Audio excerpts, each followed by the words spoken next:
Hey, Shalom Israel, Brother Reggie Jr. here. So today, guys, I'm going to be reading Genesis chapter 37, just picking up where I left off from last time, guys. And in this chapter, we're finally going to be looking at the infamous story of our forefather Joseph. I know a lot of you guys couldn't wait till I got to the story of Joseph, but here we are, guys. We finally made it, and we are almost actually done with the book of Genesis. Just a few more chapters and we can finally move on to the book of Exodus. So let's go ahead, guys, and get into this chapter, Genesis 37, and I'm going to read verses 1 through 4. And it says, "And Jacob dwelt in the land wherein his father was a stranger, in the land of Canaan." Now, before I continue reading on down, I want to give you guys some context.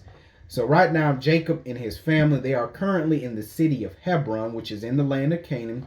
They're in the city of Hebron because remember, his father Isaac died, so he went to bury his father as well as grieve over him. But that is not it. Remember, Jacob received the blessing of the firstborn instead of Esau. So naturally, now that Isaac is dead, everything that Isaac possessed in Hebron now belongs to Jacob. And also, Jacob still has possessions in Shechem. So I'm sure he left some trustworthy servants in Shechem to take care of his possessions in Shechem. But right now he's in Hebron attending to his father's possessions. And I had to say that because I'm going to read something a little bit later. And I didn't want you guys to be confused. So remember, they are not in Shechem right now.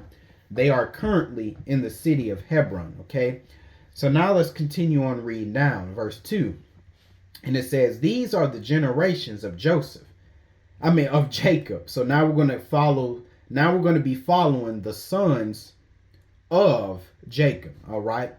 It says, "Joseph being 17 years old." Remember that Joseph was 17. And I had to say it because a lot of times when people talk about the story of Joseph, at least Joseph's beginning, they act like Joseph was like 7 or 8 years old. No, Joseph was 17 years old. 3 years away from 20, which when you're 20, you become a man. All right.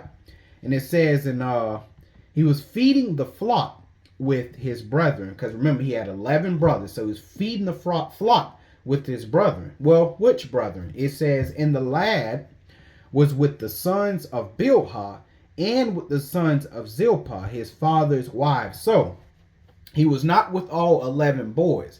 He was only with the sons of Bilhah and Zilpah, which they had, by Jacob. So now all you have to do is go back in Genesis, and you got to find out the sons that Bilhah bare and the sons of Zilpah bare. I don't think I said it right. We just have to go back in the story. We have to find out who the sons that Bilhah had and who the sons that Zilpah had. Okay, that sounds a little bit better. And you find out that Bilhah had Dan and Naphtali, and Zilpah had Gad and Asher. So Joseph was actually feeding the flock with 4 of his brethren. Not all 11, but only 4 of his brethren. Okay, so that was Dan and Naphtali, which was Bilhah's sons, and Gad and Asher, which is Zilpah's sons. Okay. And it says, "And Joseph brought unto his father Jacob their evil report." So we see here that they were doing some real evil in the land of Canaan, but it doesn't necessarily say what kind of evil they were doing. So let's go ahead and get an example of what an evil report is. Let's go ahead and go to 1 Samuel, guys. 1 Samuel chapter 2. And I'm going to read verses 22 through 24, because we're going to take a look at Eli, the priest, and his evil sons. And it says, "Now Eli was very old, and heard all that his sons did unto all Israel, and how they lay with the women that assembled at the door of the tabernacle of the congregation." So the women that assembled at the door of the tabernacle congregation, they was fornicating with all of those women. So basically just sleeping with all the women. Okay. 23. "And he said unto them," so Eli said unto his sons, "Why do ye such things? For I hear of your evil dealings by all this people." And naturally, not only did he hear it from the Most High, but he probably also heard it from others who came to him and said, hey, your son is doing this. Your sons, with an S, are doing this, that, and the third. 24. Eli says, nay, my sons, for it is no good report, that's that evil report, that I hear. Ye make the Lord's people to transgress. So that is an example of what an evil report is. It's basically just news of your evil that you are doing. Just like a good report is just news of the good you've been doing. All right. So now let's go back to Genesis 37, guys. And I'm going to continue reading verse 3. Now, Israel loved Joseph. Okay, meaning Jacob. Now, Israel loved Joseph. Did I say Jacob?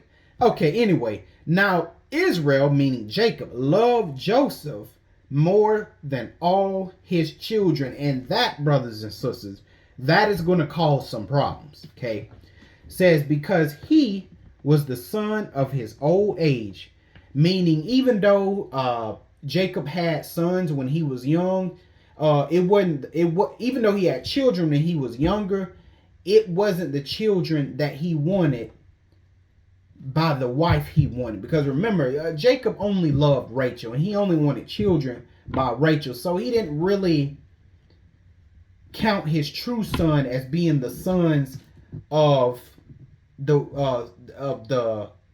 didn't really count his other sons as being his actual sons by the woman that he loved, if that made sense, which was Rachel. So his first technical son was actually Joseph, which Rachel gave him in old age. Because even though you had Benjamin, technically Joseph was the first son that he had when he was old, because that basically was his first child. His first child that he had was when he was old, and that first child was Joseph. I don't know if that makes sense, but it makes sense to me, okay? But he loved Joseph more than all his children because he was the son of his old age. And it says he made him a coat of many colors. So he made Joseph a special garment. And let's try to get some context of what this coat of many colors is.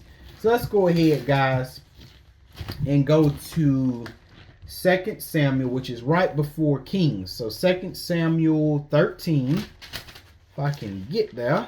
Here we go. 2 Samuel 14. 2 Samuel 13, and I'm going to read verses 18. And it says, and she had a garment of divers colors upon her, for with such robes were the king's daughters, that were virgins apparel. Then his servant brought her out and bolted the door after. I didn't want that. But basically, this garment of diverse colors, or coat of many colors, basically was a garment, a special garment given to an individual to symbolize that they were special in some way. Okay, and let's go ahead and go to Ezekiel, because a symbolic coat of many colors was actually given to a place rather than a individual. So let's go ahead and go to Ezekiel 16, okay, verses 15 and 16. It says, but thou didst trust in thine own beauty, okay, the Lord is pronouncing judgment on the house of Judah. And it says, and playedest the harlot because of thy renown. You know how Israel is. Yeah, man, we the children of God. We Israel. Of course, God don't care nothing about that if you wicked. It says, and pourest out thy fornications on everyone that passed by. His it was, he's just talking about idolatry. 16. And it says, and of thy garments thou didst take, and deckedest thy high places with what? Divers colors. So they had places that they worshiped these idols that were special, and they decked it down to symbolize that these places were special. It says, and playedest the harlot thereupon. And that's all I want to read. So in that sense, the coat of diverse colors was symbolic, but we see that the coat of diverse colors, or the coat of many colors, was simply a special garment given to an individual to denote that they were special in some way. All right. But in this case with Joseph, that is going to cause some problems. Verse 4. Let's go ahead and read the problems.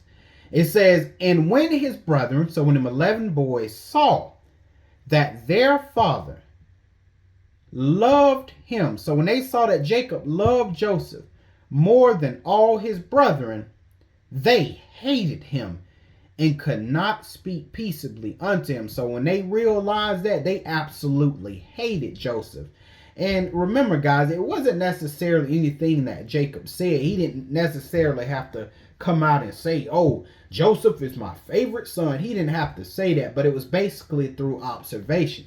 So the sons more than likely probably seen how Jacob treated Joseph as opposed to how they were treated by Jacob, and they didn't like it. And it was through that observation that they realized, okay, I see. So daddy loved him more than he loved the rest of us. And remember, that caused some issues. And I believe because of that, because you know, the Lord don't like to see people being despised. Just how the Lord basically afflicted Rachel because he seen how Jacob despised Leah.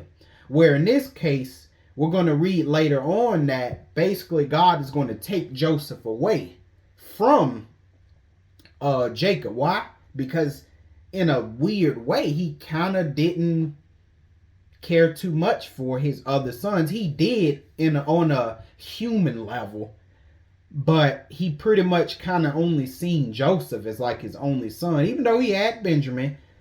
But he kind of seen Joseph as like his only son. Why? Because he came from Rachel, just like Benjamin. So really, if you really want to be technical, Jacob's only sons were Joseph and Benjamin. And that causes problems with the Most High, because remember, he does not like to see people get despised. So in a way, it was basically the Lord kind of taking Jacob's heart away. All right. But anyway, I got off. Let's go ahead and go back, guys. So it says not only that did they hate him, they could not speak peaceably, meaning they couldn't really deal with Joseph without getting mad at him in some kind of way. So let's go ahead real quick, guys, and say they hated him. Let's go to Proverbs chapter 10. Proverbs chapter 10. Proverbs is after Psalms. So Proverbs 10, and I'm going to read verse 12. And it says, hatred, because remember, those 11 boys hated Joseph. It says, hatred stirreth up strife, but love covereth all sin. So hatred, okay, it causes conflict. And we about to see that conflict that is going to happen as a result of Joseph's brethren hating him.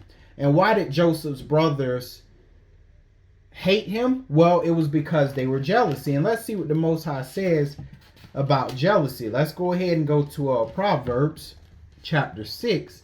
And I'm going to read verse 34. So what does the Most High say about jealousy and envy? It says, for jealousy is the rage of a man. Therefore, he will not spare in the day of vengeance. So when a man gets jealous, that's when he gets mad. That's when the rage and the anger starts.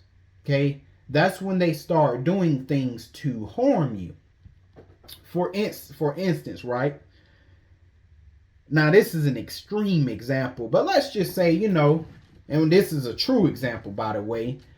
A man has a wife or whatever like that, and, this man goes to work, his wife's still at home, and the man is on his way to work. He forgets his wallet, so he's like, oh, shoot, comes back home, sees another car in the driveway, so he knows something's wrong, comes inside the house, and he sees another man laid up with his wife.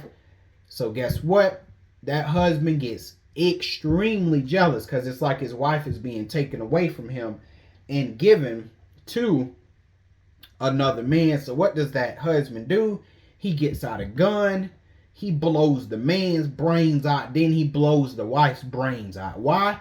because of jealousy. Now, I know that's an extreme example, but I just had to use that example to show you that when a man or a woman gets jealous, man, and even women, like when women are jealous of another woman because maybe the woman's extremely beautiful, her body looks amazing, and she receives favor from men and all kind of favor from different women. Other women usually tend to get jealous of that woman because maybe they don't look as good, maybe they don't receive the same kind of favor. So guess what, they always find some kind of way, because of that jealousy, because of that envy, they always find a way to do harm to that woman who did absolutely nothing to her. Now, and that is the thing, Joseph could not help the favor that he received from his father. Joseph really didn't do anything wrong. So Joseph, man, he didn't deserve anything that's finna get ready to come his way, right? Because you can't help if you look good. You can't help if you receive favor. You can't help if you're a genius at something, or if you're skilled at something, because people get jealous of you guys of all kind of reasons. I'm sure y'all got people that are jealous of you.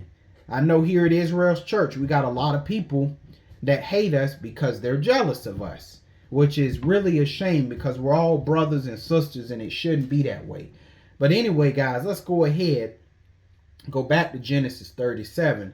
And I'm going to read verses 5 through 11 because now we're going to go ahead and get into Joseph's dreams, because he's getting ready to have a dream and tell his brothers. So Genesis 37, 5 through 11. And it says, "And Joseph dreamed a dream, and he told it to his brethren, and they hated him yet the more." So whatever this dream was that Joseph had, he told it to his brothers, and as a result of telling his brothers the dream, his brothers hated him even more than they already did.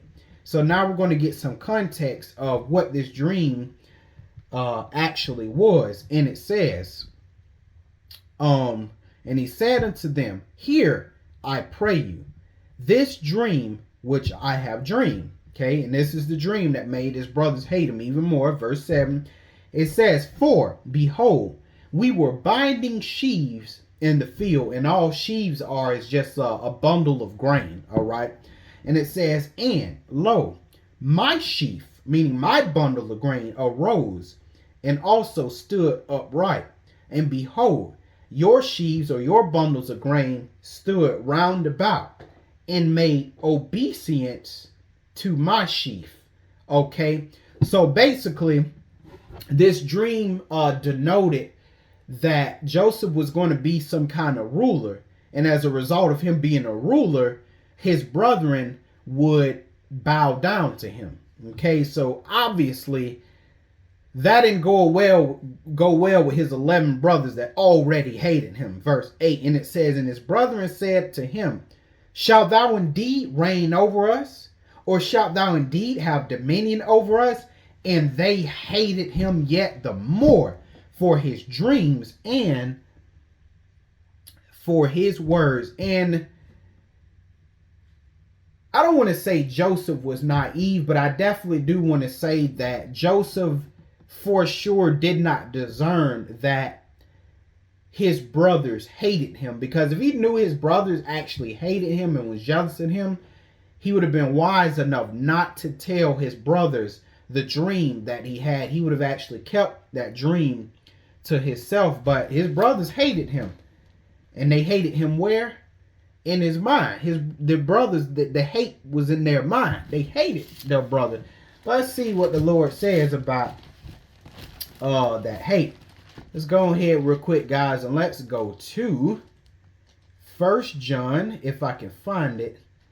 Here we go. 1 John 3, and I'm going to read verses 14 and 15. And it says, "We know that we have passed from death unto life, because we love the brethren. He that loveth not his brother abideth in death. Okay? Verse 15, it says, whosoever hateth his brother is a murderer. And you know that no murderer have eternal life abiding in him. Why? Because that hate is going to cause the murder. See, before you commit any act, it's conceived in the mind first by an emotion. Okay? And that emotion is hate. So when that hate comes in your mind, that's going to determine how you treat the individual by whom you have that emotion against. So when you hate your brother, guess what? First, it's going to start off, you're going to start talking bad about him. Okay?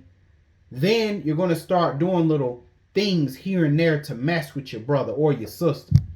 Then from there, you're going to start plotting against your brother and sister. And then from there, it's going to lead to what? Murder. I hate this person so much, I don't even want to see their existence anymore. And boom, next thing you know, you've committed an act that you can no longer take back, and it's going to result in you being thrown into the lake of fire at the end of time. So that hatred, guys, that is not a small matter. You know, that hatred is huge. That's why the Lord, when Jesus came on the scene, Jesus was trying to deal with this when it came to the children of Israel. Okay? But we couldn't see that because we were so darn carnal. Okay? But I don't want to get too far off, guys. Let's go ahead and continue reading. Let's see where I was. So I think I left off in verse 8. Okay, yeah, verse 9. And it says, and he dreamed yet another dream. So Joseph had a second dream. And it says, and he told it his brethren. And again, he wouldn't have told them if he was able to discern that they hated him and was jealous of him. And it says, and said, behold, I've dreamed a dream more. And behold, the sun, the moon, and the 11 stars made obeisance unto me. Okay, meaning they bowed unto me in this dream. Verse 10, and we're going to find out what this sun, moon, and 11 stars is. And it says, and he told it to his father, Jacob, and to his brethren. And his father rebuked him and said unto him, what is this dream that thou hast dreamed?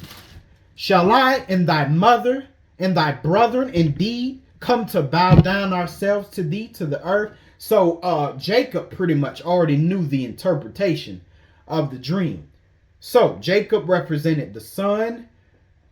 His mother, Rachel, represented the moon. Well, why didn't the moon represent Leah or Bilhah or Zilpah? Because remember, Joseph's only mother was what? Rachel. That's why the moon represented Rachel. Okay. Then the 11 stars represented his 11 brothers. Okay. But let's look at something. Verse 11. It says, and his brethren, the 11 sons, they what? They envied him. But his father, even though his father rebuked him, he observed the same, meaning he kept it in the back of his mind. Why? Because Jacob was a spiritual man, and he knew that you aren't to just discard those types of dreams like they're nut. No, he always kept it in the back of his mind. But it says his brethren envied him, and that right there, brothers and sisters, that envy, that is the beginning of the end of Joseph. All right, so let's take a look real quick, guys, at what the Bible says about envy. So let's go ahead and let's go to James chapter 3. I get so nervous when I have to turn to James because I can never find it. Okay, here we go. James chapter 3, and I'm going to read verses 16. And it says, for where envying and strife is, there is what? Confusion and every evil work. Okay?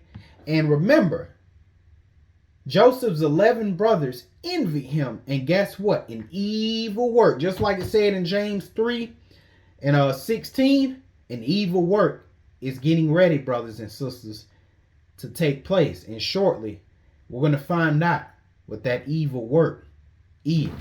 All right. So Let's go ahead, guys, and go to Matthew 27. Because this envy, y'all, man, it'll have you doing things that you never thought that you would do or thought you were capable of. But let's go ahead and go to Matthew chapter 27. And I'm going to read verses 17 and 18. Therefore they were gathered together. Okay, because remember, Jesus at this time had been delivered over to the Romans. Okay, and it says, Pilate said unto them, he said unto the Israelites, whom will ye that I release unto you, Barabbas or Jesus, which is called Christ? And if you guys don't know the backstory of Barabbas, Barabbas was not some man, because you know the heathen kind of portrays Barabbas like he was some crazy, nutty, insane guy who's slobbing out the mouth. No, Barabbas was simply a man who had murdered a man during an insurrection. Okay, so he was a murderer. All right, and it says, and Jesus, which is called Christ. So he got a known murderer and put him up there with Jesus, because in Pilate's mind, he would think surely they wouldn't want a murderer released back to them. They would have no choice basically but to have Jesus released, because why? Pilate knew Jesus was innocent. Okay, 18. And why did Pilate want to release Christ? 18.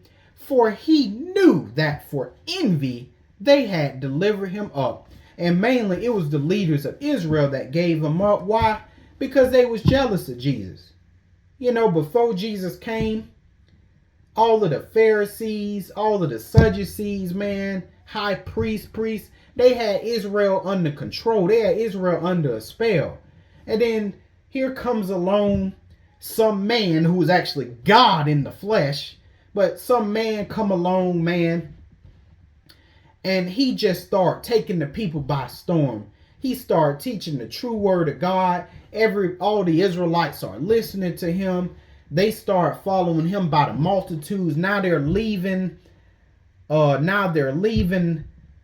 These Pharisees. Now they're leaving the priests and the high priests and stuff. They're leaving the Sadducees and many other sects that were around in that day. And they did not like it. Shoot, the Pharisees and the Sadducees were enemies, but like they say, the enemy of my enemy is my friend. And so they hated Jesus. You know, seeing Jesus feed all of the people, seeing Jesus heal all the people of their sicknesses and any kind of ailments that they had, seeing the people darn near worship Jesus, basically, which was lawful because Jesus was God. All right. But the leaders of Israel, they couldn't take it. So what did they do? Well, on multiple occasions, they saw how they would destroy Jesus. How they would, when I say destroy, how they would murder Jesus. And brothers and sisters, I want to let you know that mindset among the leaders of Israel, the teachers and the preachers of Israel, I want to let y'all know that filthy mindset has not went anywhere. Every time someone comes along that God raises up to be a true shepherd to the people, those false shepherds always want to stamp out the true shepherd. Okay, it never fails. All right, the wicked men always want to kill the righteous men. All right, it's Jacob and Esau all over again. It's Cain and Abel all over again. Same dynamic, okay? All right, but anyway, guys, let's go ahead and go back to Genesis 37, guys, because I have to continue reading. Oh, another thing. I forgot. I got one more scripture that I need to read about envy. So let's go ahead and go to 1 Samuel 18, because this is concerning Saul and David. More so David when he was in his youth, when he was real young. Okay, 1 Samuel 18 verses 6 through 9, because this is how envy works. This is how envy becomes conceived in the mind. So 1 Samuel 18, and I'm going to read verses 6 through 9, it says, "And it came to pass, as they came, when David was returned from the slaughter of the Philistine, Goliath, that the women came out of the cities of Israel, singing and dancing to meet King Saul, with tabrets and joy and with instruments of music. And the women answered one to another as they played, and said, Saul hath slain his thousands, and David his 10,000s. And Saul was very wroth." So basically, let me replay that scene. So basically, it went like this. Some of the women was like, "Whoo, boy, Saul slayed his thousands." But then some of the women said, "Yeah, he may have slayed his thousands, but boy, David slayed his 10,000s." And boy, that pissed Saul off. Especially with women saying it, because you know how women can make men jealous of another man real quick. Y'all know how that goes, all right? Verse 8, but it says, "Saul was very wroth, very angry, and the saying displeased him. And he said, They have ascribed unto David 10,000s, and to me they have ascribed but thousands. And what can he have more but the kingdom?" In other words, he's saying they making basically David greater than me. At this point, only thing left to give him is the kingdom. And here go verse 9. Here is the envy. It says, "And Saul eyed David from that day and forward." And sometimes, brothers and sisters, people can be envious of you because they see your potential, even if you hadn't done nothing yet. Like David ain't done nothing yet, but Saul seen the potential of what he could become, what he could do. And from that day and forward, Saul began to eye David. He began to envy David. And brothers and sisters, in 2022, that has not changed among the children of Israel, specifically the leaders of Israel, the teachers and the preachers of Israel. That mindset has not gone anywhere. Now, let's go ahead and go back to Genesis 37, because I have to continue reading. So now I'm going to read verses 12 through 14, and it says, "And his brethren went to feed their father's flock in Shechem." So the brethren, the 11 brothers, they left Hebron, and they went to their father's flock in Shechem. That's why I had to read that, because verse 12 wouldn't have made sense to you guys. Remember I told you guys early in the lesson about how they were in Hebron due to Isaac's deaths and the possessions and all of that? Well, I said that because I knew verse 12 was coming. So that's why this brethren, or Jacob's sons, went back to Shechem, because Jacob still had possessions in Shechem. So his sons went back to Shechem after the whole incident with the dream and all of that to feed their father's flock. Now, between the dream and everything that happened, and between them going to Shechem to feed their father's flock, there is no telling how much time actually passed. Okay? Verse 13, and it says, "And Israel," meaning Jacob, "said unto Jacob," y'all, having to say Jacob and Joseph so much in this chapter is confusing the heck out of me. I had so many times I wanted to say Jacob when I should have said Joseph, and I said saying Joseph when I wanted to say Jacob. Man, I'm like really having to watch my words. But it says, "And Israel said unto Joseph, Do not thy brethren feed the flock in Shechem? He said, Come, and I will send thee unto them. And he said to him, Here am I. And he," meaning Jacob, "said unto him, Go, I pray thee, see whether it be well with thy brethren, and well with the flocks, and bring me word again." So he sent him out of the vale of Hebron. I told y'all they were in Hebron, and it says he sent him out of the vale of Hebron, and he came to Shechem. But as we can see, Jacob, he loved his 11 sons. He just loved Joseph more, but he loved his 11 sons because he say, "Hey, Joseph, go to go to Shechem and go check on your brothers. I want to know, if they're doing okay, if they're doing well. I want to make sure they're doing all right. So he was checking on their well-being. However, Joseph was not the person he should have sent, because I don't think Jacob discerned that either. That the 11 brothers, they hated Joseph. So Joseph was not the person to send, but nevertheless, this is all God's will. All right. So now I'm going to go ahead and read verses 15 through 22. And it says, and a certain man found him, because remember,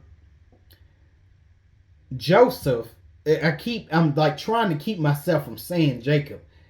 Joseph ended up going to Shechem, but this ain't like back in the day. They ain't have no GPS, so he had to actually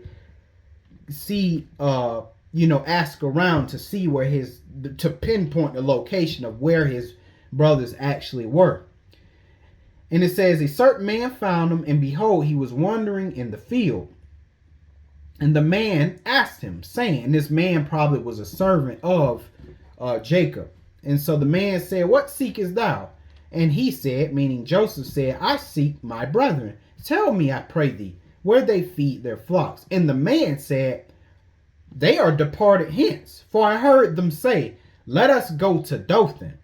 And Joseph went after his brethren and found them in Dothan. So he was supposed to be in Hebron, taking care of their father's flock. I mean, not in Hebron, but in Shechem, taking care of their father's flock. But they ended up going to Dothan. And if you guys look on the map, Dothan is a city that is like north of Shechem. So you got Shechem, and then like a little bit far north of Shechem is a city called Dothan, which is still in the land of Canaan. Verse 18. And when they saw him afar off, so Joseph ended up catching up to his brothers.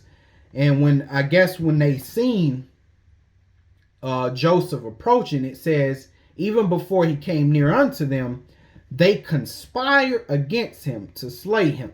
So Joseph's brothers officially had enough. They weren't going to play any more games. They weren't going to no longer keep the anger in their mind. They finally just came out and said, and conspired, okay, the time has come. We are going to murder Joseph in cold blood. Okay, so we're going to just go ahead and murder him. No more games. 19. And they said one to another, behold, this dreamer come. They said, ops, here come this dreamer. Verse 20. And they said, come now, therefore. So this is them conspiring. Come now, therefore, let us slay him. Let us murder him. And cast him into some pit. And why did they want to murder him? Because their father loved Joseph more than they loved them all. Okay. So it said, let us murder him basically and cast him in some pit. Throw him in some ditch or something. And we will say, some evil beasts have devoured him. And we will see what will become of his dreams. So basically, they were going to murder Joseph, throw him in some ditch or a pit. And then they was basically going to lie and say, yeah, daddy, some lion or something killed him, or whatnot. All right. And that's how they were going to get rid of Joseph, or that's at least how they were planning to get rid of Joseph. But verse 21, this is the Lord's doing, of course. It says, and Reuben heard it. Now, Reuben is the oldest son. It says, and Reuben heard it and delivered Joseph out of their hands. And how did he do it? He jumped in and said what? And said, let us not kill him. So he said, hey, brothers, man, let's not kill him. Let's do something else. 22. Reuben said unto him, shed no blood, but cast him into this pit that is in the wilderness, and lay no hand upon him, that he might rid him out of their hands, to deliver him to his father again. So Reuben basically was planning on basically saying, okay, let's get our brother, let's throw them in this pit. And then, just kind of, after we throw them in the pit, let's just kind of go our own way, leaving them in there.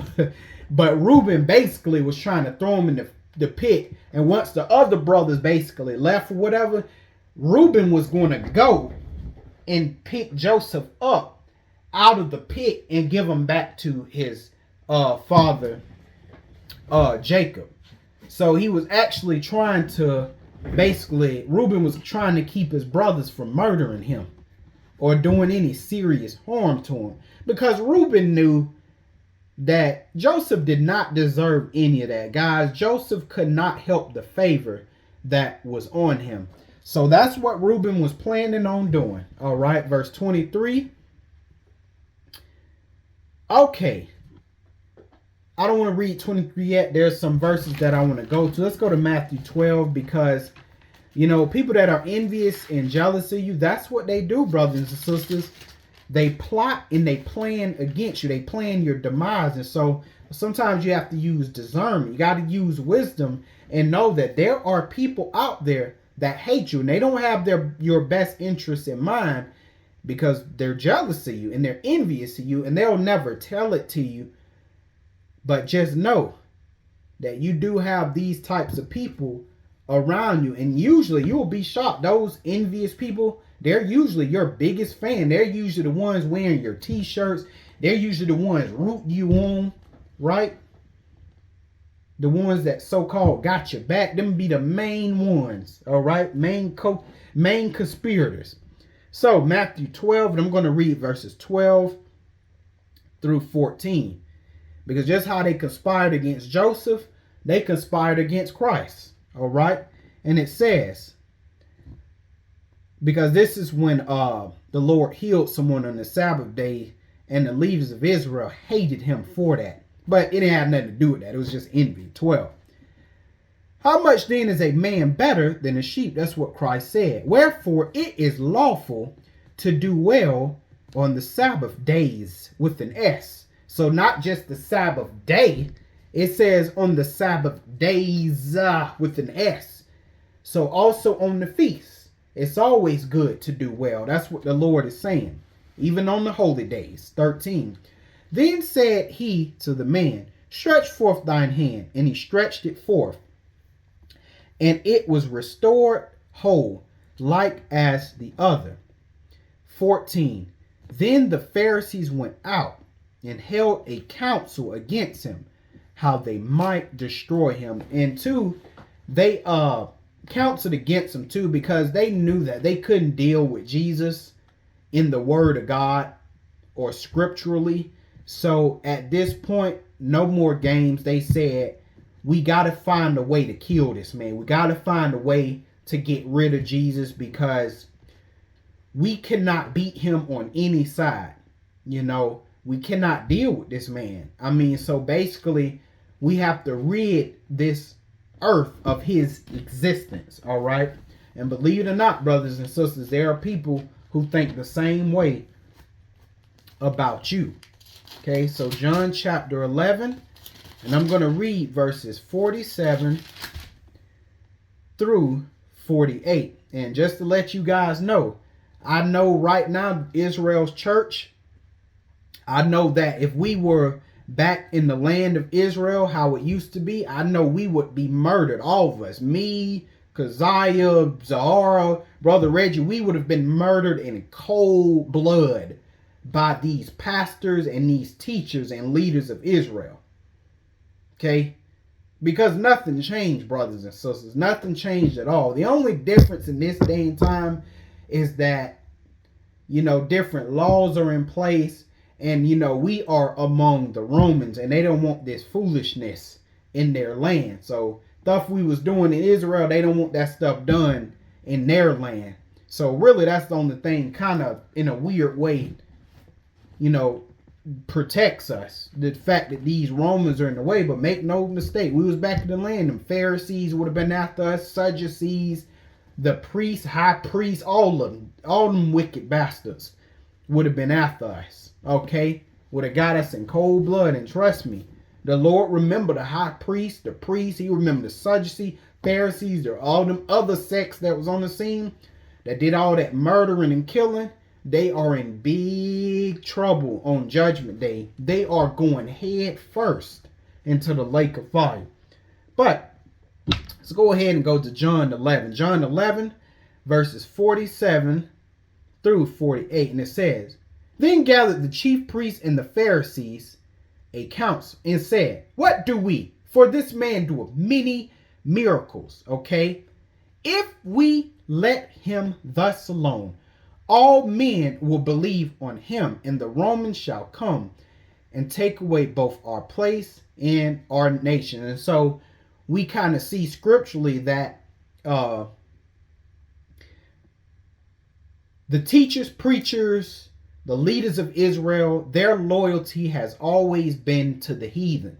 It's never been to God, but it's always been to the heathen. Gotta look out for master. Gotta make sure we not making master angry. And this mindset, brothers and sisters, still prevails to this day. And in order to not make master mad, in order to appease master, we have to kill our brethren who is offending our master. Okay? Nothing has changed. And on top of that, it was envy. All right? Because they didn't like the fact that all Israel wasn't under their kneecaps, but all Israel was under these men kneecaps. All right? But now I'm going to go to verse 53. When I said these men, I meant to say Jesus, but verse 53. Then from that day forth, they took counsel together for to put him to death. So they counsel on how they were going to put Jesus to death. Why? Because all men were following Jesus, and they did not like that one bit. So now let's go ahead and go back to Genesis 37.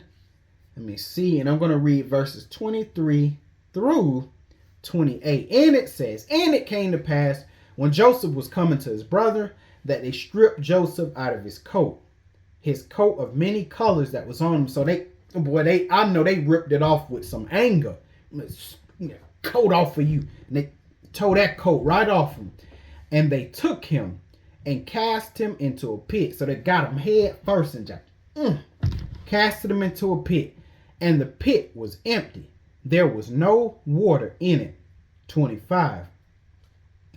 And they sat down to eat bread. So they casted a pit, and near the pit, they sat down and ate bread. And it says, They lifted up their eyes and looked, and behold, a company of Ishmaelites came from Gilead with their camels, bearing spicery and balm and myrrh, going to carry it down to Egypt. So these Ishmaelites were on their way to Egypt, all right, with their goods. Verse 26.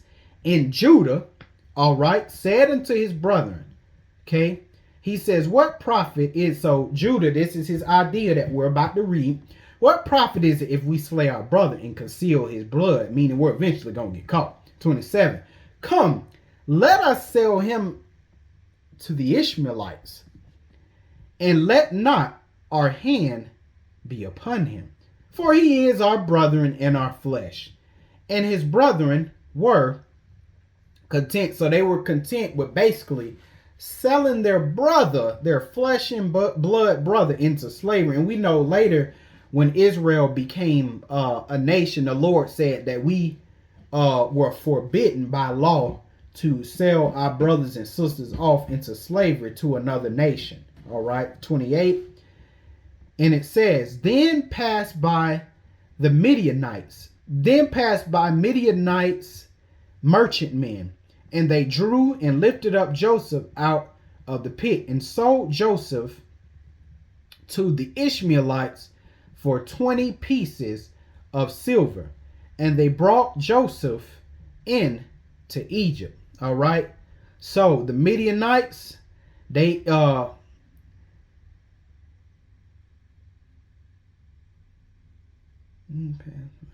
hold on, y'all. I'm rereading something. Then there passed by Midianites, merchantmen, and they drew Joseph up here and sold Joseph. Okay. Woo! I was looking at something crazy, but anyway, These Midianites are the Ishmaelites. All right. I'm not talking about Abraham's son Midian. Okay. Because Abraham did have a son named Midian, but not that his son. But Ishmael, Abraham's son, Ishmael had a son also named Midian. Those are the Midianites that this is talking about. So yes, they are Ishmaelites. But remember, not the Midian, not the son Midian that Abraham had, but Abraham's grandson Midian. It's those descendants. So the son of Midian, the son of Ishmael, his descendants, that's who it's talking about. All right. And that's who he was sold to. The Ishmaelite Midianites. All right. So let's keep reading. 29. And Reuben returned unto the pit, and behold, Joseph was not in the pit, and he rent his clothes. So Reuben returned. So he went, came back, he returned, and he seen that Joseph was not in the pit. And so he rent, meaning tore his clothes. So he knew, Reuben knew his brothers did something stupid. Okay. Verse 30. And it says, and he returned unto his brethren and said, the child is not, and I, whither shall I go? So Reuben he like, man, what am I supposed to do, man? Y'all done did this foolishness. Because you know, the oldest sibling, no matter how many siblings it is, the oldest sibling always gets it the worst from the parents. All right. Verse 31. And they took Joseph's coat and killed a kid of the goats and dipped the coat in the blood. So, excuse me, y'all. But they took Joseph's coat of many colors. They dipped it in the blood of a goat to make it look like he was killed by a wild animal. 32. And they sent the coat of many colors, and they brought it to their father and said, this have we found. Know now whether it be thy son's coat or no. And he knew it and said, it is my son's coat. An evil beast hath devoured him. Joseph was without doubt rent in pieces. Wow.